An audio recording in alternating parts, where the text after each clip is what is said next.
மாவட்டம் அப்துல்லாபுரம் கிராமத்தில் ரூபாய் 32 கோடி மதிப்பீட்டில் 60,000 சதுரடி பரப்பளவில் தரைதளம் மற்றும் 4 தளங்களுடன் டைடல் நியோ பூங்கா மாண்புமிகு முதலமைச்சர் அவர்களால் இன்று திறந்து வைக்கப்பட்டது.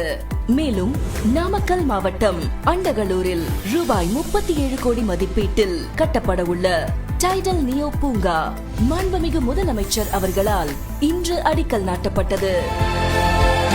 மருத்துவம் மற்றும் மக்கள் நல்வாழ்வுத்துறை சார்பில் ரூபாய் 23 கோடி மதிப்பீட்டில் திருச்செங்கோடு அரசு மருத்துவமனையில் தரைத்தளத்துடன் கூடிய 4 தளங்களாக புதிய மருத்துவ கட்டிடம் அமைக்கப்பட்டு இன்று மக்களின் பயன்பாட்டிற்காக திறந்து வைக்கப்பட்டுள்ளது.